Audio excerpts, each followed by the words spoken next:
entrevista que se ve en el mundo, porque tenemos gente de todo el mundo que nos ve y que esas participaciones suyas también la disfruta. ¿Por qué en República Dominicana no existe la patria para que la gente esté clara a nivel constitucional? El derecho a la nacionalidad es a lo que definen los marcos jurídicos de cada estado. Los estados son los que definen quiénes son sus nacionales. Eso, por lo tanto, no es una atribución ni de los organismos internacionales ni de la comunidad internacional. Cada país tiene sus propias reglas.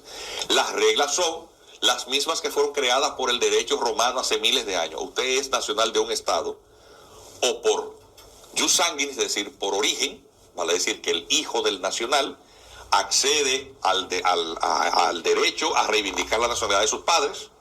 El hijo dominicano es dominicano. Eso lo tienen prácticamente todos los regímenes en todo el mundo. Es decir, el hijo del nacional sigue la condición de sus padres. República Dominicana entre ellos. Segundo, si el derecho del país lo establece, el hijo de extranjero puede ser nacional del país en donde nace, bajo el cumplimiento de ciertas condiciones o sin la exigencia de ningún requisito. Por ejemplo, en Estados Unidos, la condición del jus solis, se llama jus solis a eso, de derecho por el lugar, derecho del suelo, jus solis.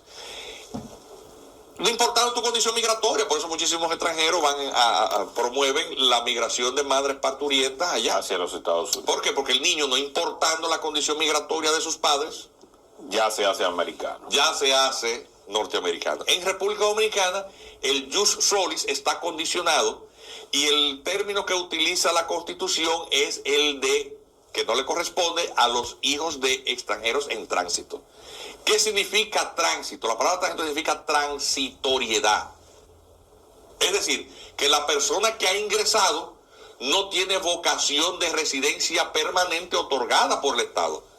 Porque la residencia es un estatus jurídico que concede la autoridad. Eso lo establece el artículo 13 del Código Civil. El Código Civil dominicano es una traducción del Código Civil francés del año 1804. Nosotros le hicimos traducción y adaptación en el 1884. Es decir, la residencia siempre ha sido un estatus que concede el Estado. No es una condición fáctica. La palabra residencia en el lenguaje llano, no jurídico, residencia le llaman a las casas. ¿Dónde tú vives? ¿Una residencia o un apartamento? El concepto de residencia ahí se refiere a una casa. ¿Dónde tú resides? Es decir, ¿dónde tú habitas? Sí. En términos jurídicos, residencia es un estatus migratorio que concede solamente la autoridad. Y la condición de residencia es una categoría migratoria que el Estado te concede cuando tú le has expresado como extranjero tu deseo de residir de manera permanente en la República Dominicana. Tú solicitas una visa de residencia, a diferencia de una visa de turismo o una visa de trabajo o la condición que tienes como, por ejemplo, tripulante de una nave o una visa de estudiante, porque en todas estas, o parte de una congregación o un grupo deportivo que viene a hacer una gira o una gira artística, todas esas subcategorías migratorias están catalogados en las leyes como no residentes. ¿Residente? No residente. Residencia es una categoría migratoria. Todo aquel que es nacido en la República Dominicana en esa condición transitoria de no residente no es dominicano. ¿Cuándo se estableció esa limitación al derecho al acceso a la nacionalidad por el nacimiento de los hijos extranjeros? En el año 1929. En una modificación constitucional que estableció que el hijo de extranjero en tránsito no es dominicano, y eso ha continuado de manera continua en todas las reformas constitucionales hasta la actual.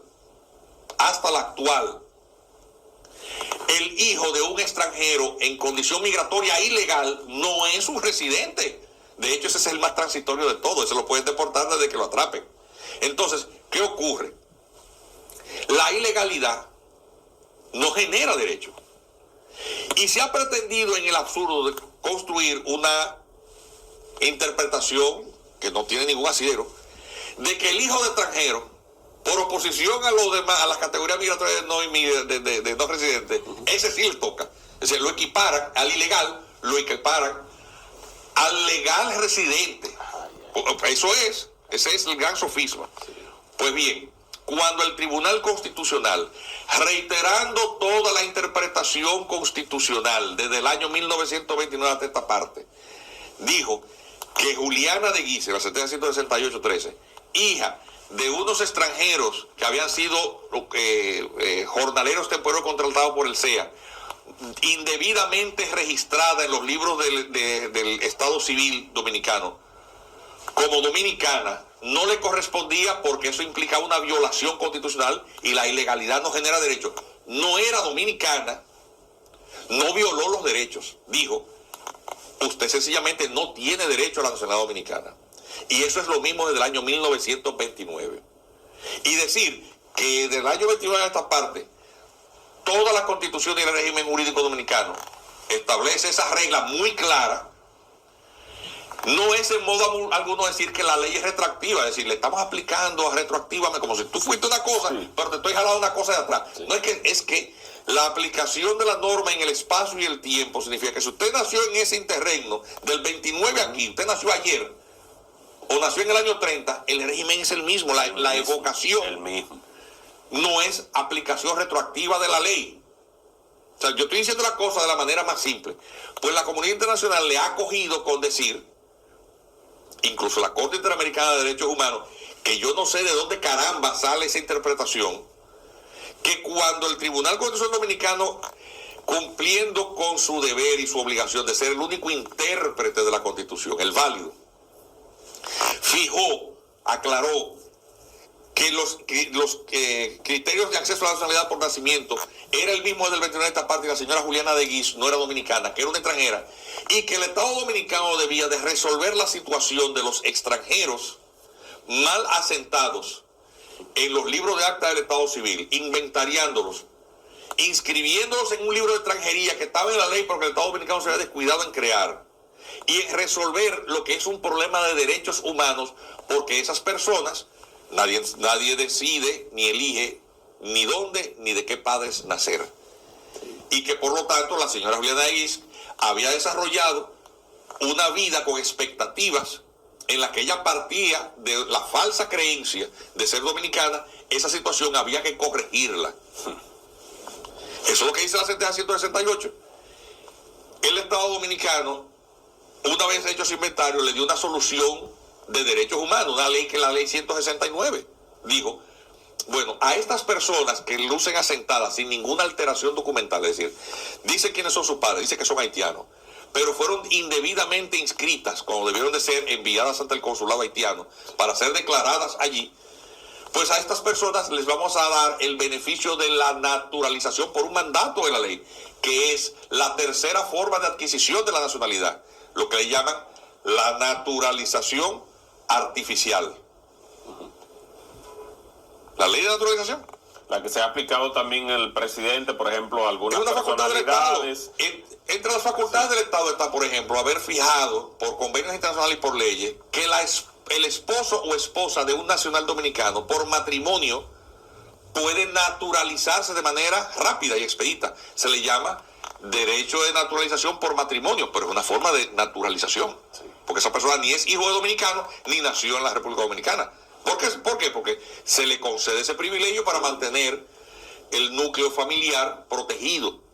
Que la condición migratoria no promueva la disolución de un matrimonio. ¿Entiendes? Esa es la razón, pero al final de cuentas y en pureza de derecho es la tercera forma de adquisición de la nacionalidad. Entonces dijimos, jus sanguinis, jus soli condicionado y naturalización. Esas son. Lo que ha hecho el Tribunal Constitucional Dominicano fue eso. Eso no es ciencia nuclear ni bioquímica avanzada. Eso es una cosa que se cae de la mata. Pues bien, yo no sé por qué algunos genios del derecho internacional humanitario dicen se han violado los derechos humanos de aquellos a quienes la República Dominicana no les regaló la nacionalidad dominicana. Y son cualquier cosa menos merecedores de la nacionalidad de origen de ellos. Son apátridas. Apatridia es un término técnico jurídico de derecho internacional. Es una situación excepcional en que una persona no tiene derecho a ninguna nacionalidad. Por ejemplo, vamos a poner un caso para que la gente entienda. Vamos a suponer que la República Dominicana es una isla sola, no comparte la isla con más nadie. Y de buenas a primeras, por un cataclismo de la naturaleza, se hunde, como la Atlántida sobre el mar. bajo el mar. Y algunos dominicanos sobrevivieron a esa catástrofe. ¿Qué nacionalidad tienen? Pues ninguna. El estado del cual ellos resultaban súbditos desapareció. No hay ni isla, ni territorio, ni gobierno, no hay más nadie. ¿Qué tú eres? Pues apátrida. República Dominicana es invadida por otro estado. Vamos a suponer que nos invadieron los marcianos, para no poner ninguna nación. Sí. Derrocaron el gobierno, desaparecieron las autoridades y la Constitución perdió vigencia. Pero hay un paquetón de gente y vienen en esta islita. Y entonces, esos marcianos que gobiernan la isla dicen, yo no les reconozco derecho a ustedes como ciudadanos marcianos. Ustedes para mí no son ciudadanos de nada. ¿Qué pasamos a hacer? Ya, sí. Apátrida. Sí. La apatría fue una situación prevista por el derecho internacional luego de que imperios se disolvieron a raíz de la Primera Guerra Mundial. El imperio turco, Turquía era un imperio, se llamaba Imperio Otomano, desapareció. El imperio austrohúngaro desapareció. Miren eso que está pasando en Palestina, la zona de la región que le llaman de la Palestina. Palestina no existía como Estado, nunca ha existido. Eso era parte del territorio bajo dominio otomano, bajo dominio turco, que pasó a un mandato británico. Sí. Eso es lo que hay que darles una nacionalidad y unas resoluciones de la ONU posteriormente ordenaron que se crearan dos estados, el estado de Israel y el estado que era un pueblo que andaba regado por el mundo, perseguido por todos los grandes los regímenes totalitarios. En Rusia los mataban, en Alemania los mataban, en todas partes había un prejuicio contra el pueblo judío. Entonces la resolución dice, bueno, pues entonces en esa zona que se creen dos estados, Palestina y el Estado de Israel. Ya anteriormente en Israel, con el caso de la creación de un Estado israelí, es una idea que circundaba en ambientes intelectuales en Europa a finales del siglo XIX, porque los judíos andaban como sobrando, nadie lo quería.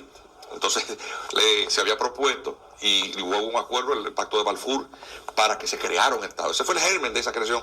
¿Qué ocurre? El Estado, no es que a Israel le han regalado el Estado, ellos pelearon por eso. Y muchos de esos actos terroristas que se ven actualmente, llamados terrorismo, fueron actos heroicos de movimientos extremistas para la creación del Estado de Israel. Israel crea su Estado a la mala.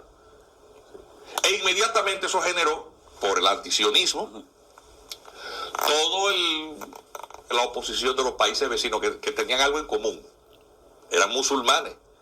Entonces quedó una población judía y una población que no era judía, que eran palestinos, en este estado, en esta región. Y esa es la razón por la cual hay una situación de que quién se hace responsable de quien no tiene ninguna nacionalidad, los apátridas. Entonces el Estado debe de buscar una solución para eso.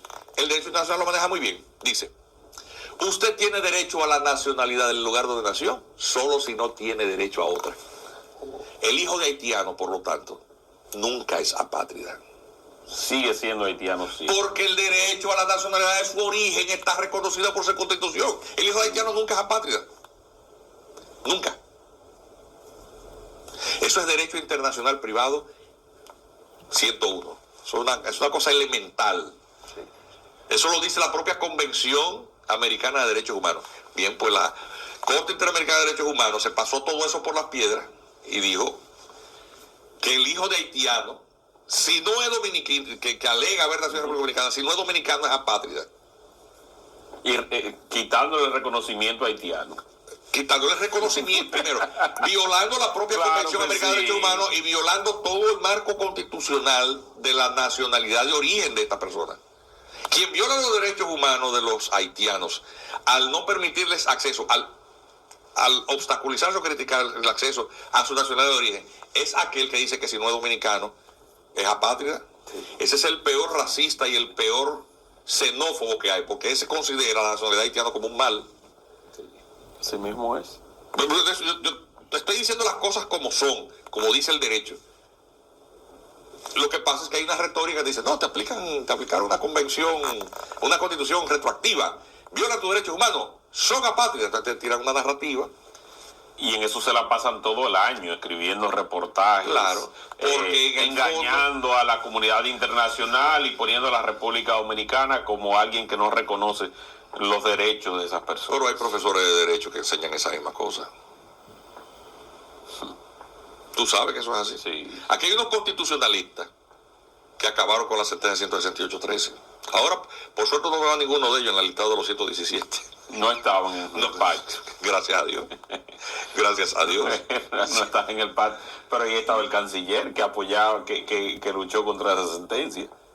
Bueno, pero lo que te quiero decir es que tú mezclas una cosa con la otra, en el sentido de que, al final de cuentas, República Dominicana, en todo lo que hace, en los ambientes académicos, en el activismo social, en la vida ciudadana, nosotros los dominicanos tenemos que cuidar lo que tenemos. Tenemos que fortalecer nuestras instituciones.